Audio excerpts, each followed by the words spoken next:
Hey crafty friends, Annette Kessler with Saturday Extravaganza is here, and I want to thank everyone for joining me. Today I'm creating an altered milk or juice carton.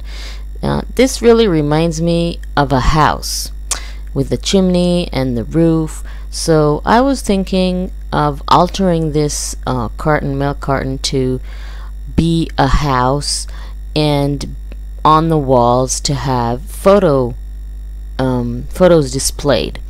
So that's the idea. First thing we need to do, this is of course it's in Hebrew. First thing we need to do is paint or cover the milk carton with some gesso. So you just take a brush and you go over the milk carton with a coat of gesso. I recommend to thoroughly wash it before you use it. On the inside, I mean. Make sure to wash it with some soap so it won't smell, and then make sure it's completely dry before you close that little round cap on the top. It might take you a few hours for it to dry, but at least it won't smell. So you just go into all the corners and all the sides when you cover it with the gesso.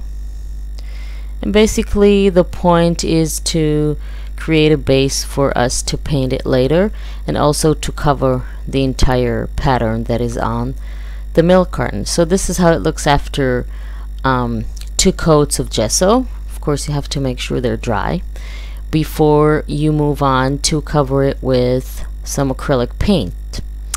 I picked this sort of a buttermilk color. Of course you can use whatever color you want for the acrylic paint, and I'm using Deco Art, and I've mixed it with a little bit of white just to make it slightly lighter shade. And you just mix it up thoroughly, and then you can go ahead and start painting. Again, all the sides. Of course you don't need to paint the bottom. Make sure to paint the little cap too. And again, I recommend to have 2 coats here, and make sure they're thoroughly dry before you do the second coat. And then before we move on, they need to be dry as well. So this is how it looks after it's dry. Can hardly tell it was a milk carton, right? So now I want to take a stencil. It's a brick pattern stencil, and add a brick pattern on the carton.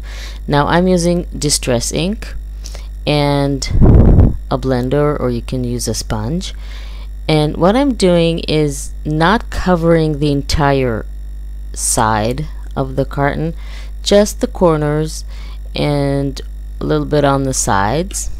And what I'm doing is I'm changing the amount of pressure that I'm applying on the sponge or the blender, so I get different shades of that brown pattern of bricks.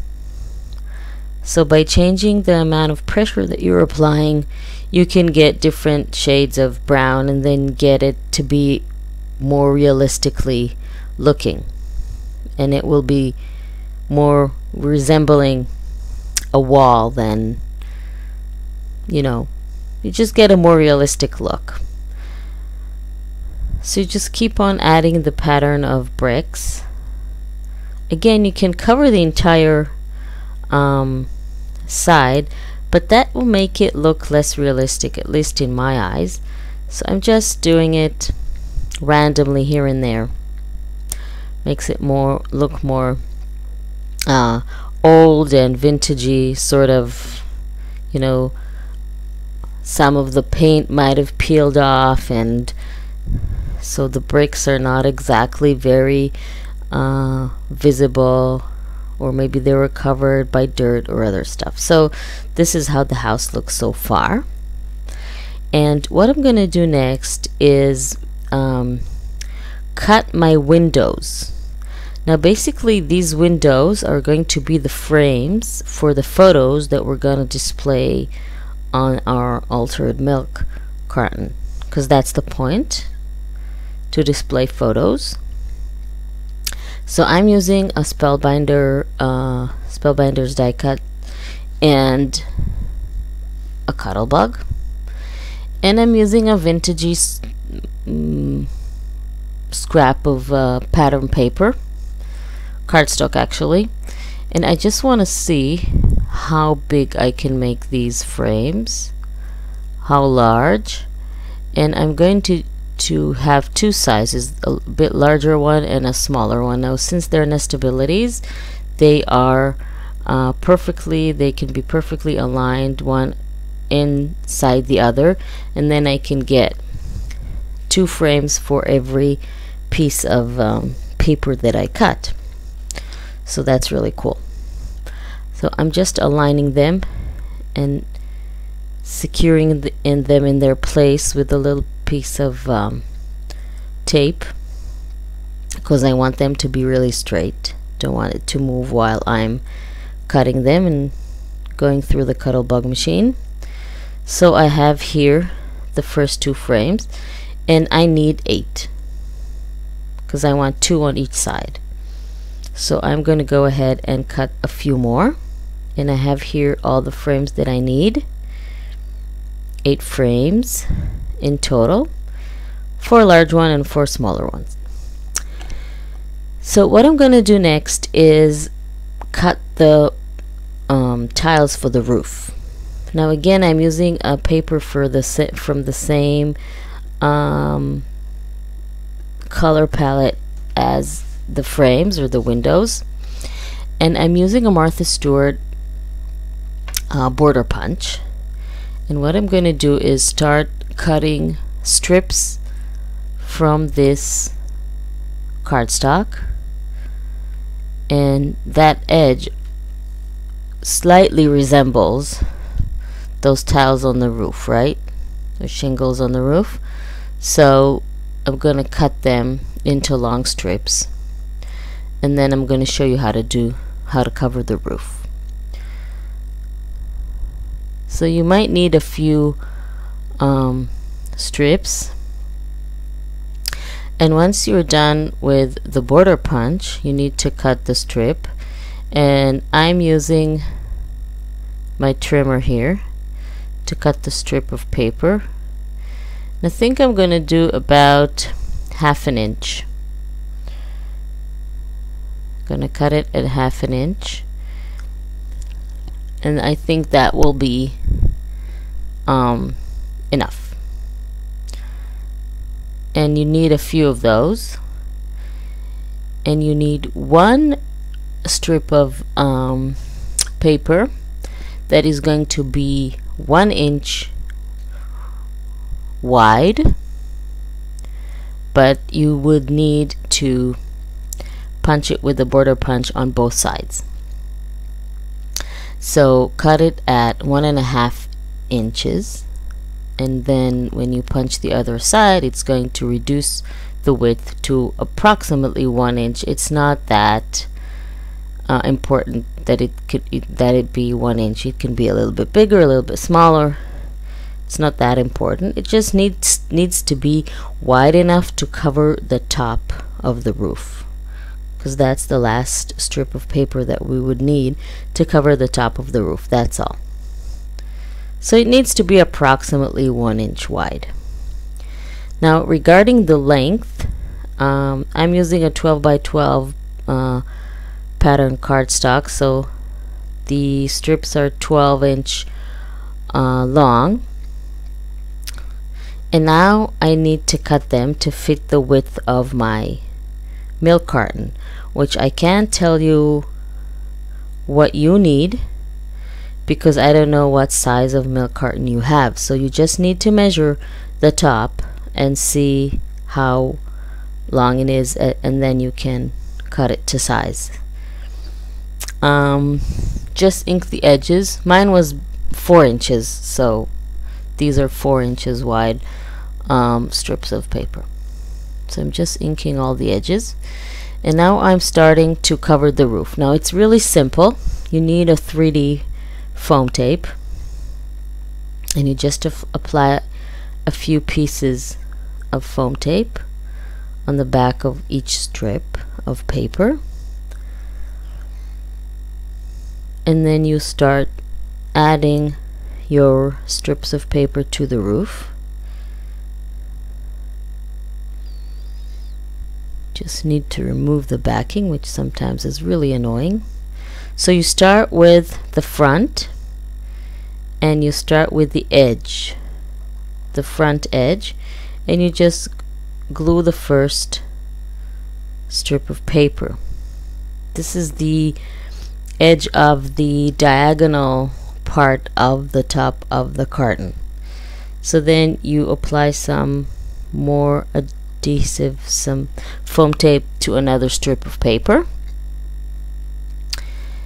and then you add it slightly overlapping the first strip of paper, slightly overlapping, just as you would if you were roofing or fixing your roof with the shingles. You would do it slightly overlapping, right? So the same way. And you can see that since the strips of paper were cut to smaller pieces, they are different in color, and that's really cool. I really like that. And I'm just keep on adding all those strips of paper until I reach that raised section like that. Now the other side is a little bit more complicated because we have that cap on, that little round sort of a chimney, so we need to cut our strips accordingly and match them. And what I'm doing is just using a pencil to mark where I need to cut more or less, and I'm kind of using a pencil and eyeballing it at the same time. If you need to adjust the part that you're cutting, just keep on cutting it until it reaches, until you can insert it properly and it looks good and it's not too crooked, or and it's straight, or it's exactly where you want it to be. So again, add the foam tape and then add your strip. Now for the next one, you need to obviously cut a bigger part out of the strip so it can be placed on the roof. I've just changed the color of the strip that I'm using because I wanted a darker one. I wanted more contrast. So basically I have marked it with a pencil, and I'm just cutting a half a circle shape, and I see if it is deep enough, and it's not, so I need to make the half circle slightly bigger so it can compensate for that cap. And again, it's eyeballing it, so I'm just adjusting that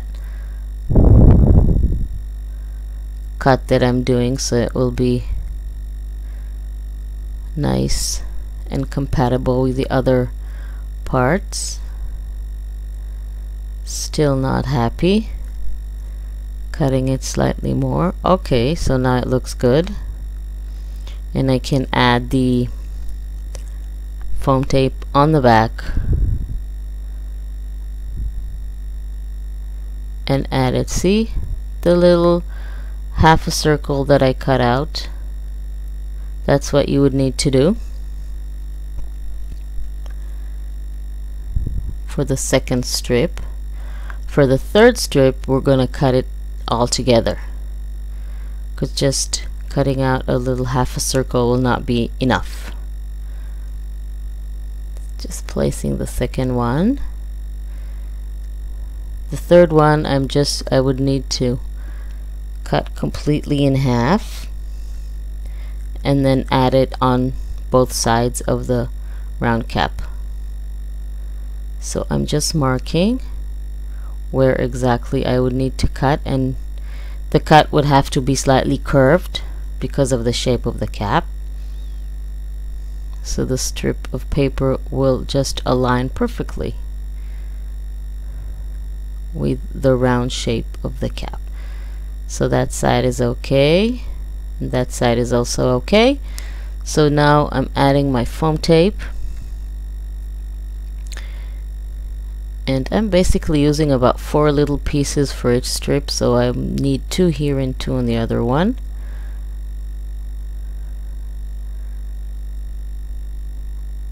And then I can go ahead and add another strip. It's a little bit time consuming, but then the roof looks really cool and really realistic with that chimney on top. So it's cool. So it's worth it. At least I think so. Marking. And again I have to cut it out. Again another half a circle. See if it fits. And then I can add that strip as well.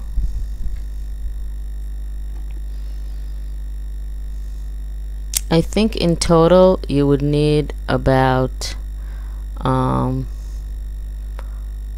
to 6 strips of paper. So you would not even need to use a whole 12 by 12 pattern paper. You can just use a scrap, a piece of pattern paper that you have in your stash like I did. So this looks perfect. And then the final strap I would need to cut just a tiny bit. Very, very tiny bit. I didn't even mark it with the pencil. I'm just eyeballing it. That looks good.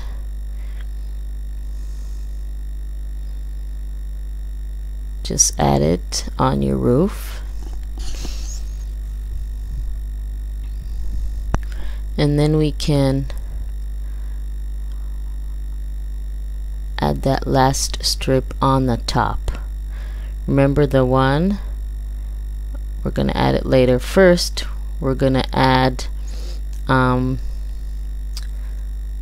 more strips on the side of that raised straight part, and then we're going to add that final strip of paper, the one that is 1 inch that we folded in half.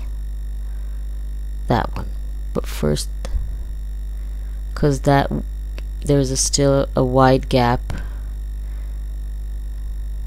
and we need another strip here and another strip on the other side.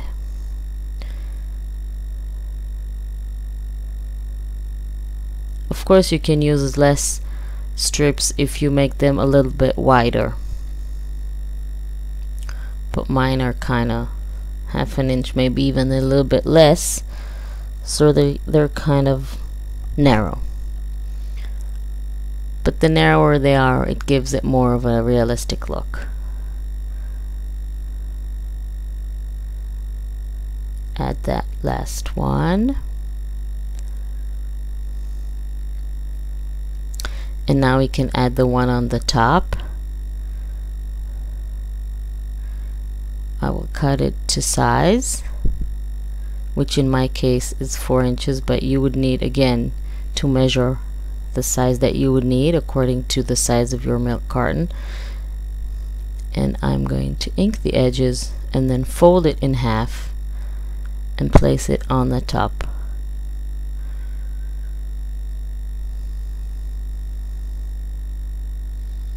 I'm going to make sure it's really straight.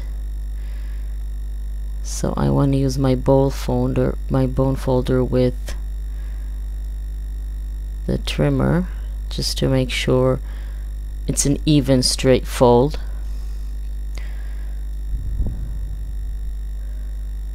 And then I can add it on the top. See, this is gonna go, and this one I'm just adding it with glue,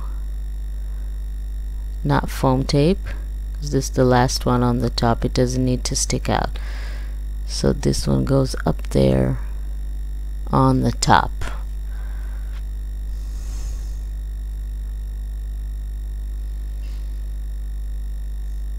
Now we need to add strips to the side of the roof after this one is dried, just making sure it's straight. Okay, looking good. Now the idea of adding, just going to use the leftover that I have here, cut it in half instead of making another strip of paper.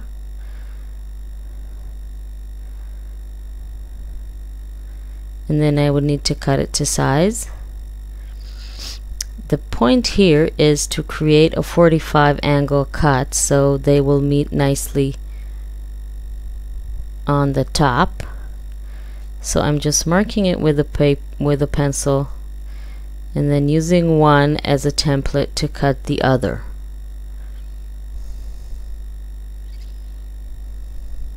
Just making sure it's the same color. I'm just going to take the other shape, the other end, because I want the color to match. And now you see this is a perfect cut, 45 angle degrees. This is another really good tip, to just use one strip as a template to the other one, and that makes them align perfectly. So just apply a little bit of glue and then add the two strips together like so. Do the exact same thing on the other side, just aligning them perfectly. And then I'm going to do exactly the same thing on the other side. Mark it with a pencil, cut it and use it as a template for the other strip of paper. Don't forget to ink the edges.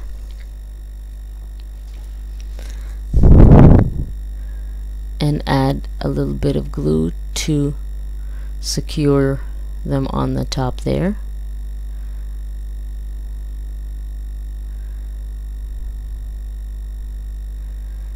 So basically what you still need to do now, look how the roof looks beautiful. I just want to show you how to add a photo. So this is just a photo of a flower, and what you would need to do is basically cut the photo with the same die cut as you cut the windows, and depending on the size that you want, you use the die that you need, and you would glue it under the frame. So this way everything will be the same size. So this is how it looks after you cut the photo. And now what you would need to do is decide where you want to put it on the side of the house. Take one of your frames, ink the edges of course, so everything will look nice and with a good finish, with a nice finish of the ink. And then this one goes under the frame. The photo goes under the frame. Just put a little bit of glue and you have to wait until the glue comes out. Sometimes it takes a few seconds. And then you align the frame with your photo, and then you can glue it down on the wall of your house like so. So for embellishing the house, I'm using some flowers and all kinds of flowers. I'm leaving this frame without a photo because I just want to show you how it looks when it's finished. And of course you can also glue down the photo with some foam tape or the frames and play with the dimension a little bit. so it will look more interesting and again more realistic.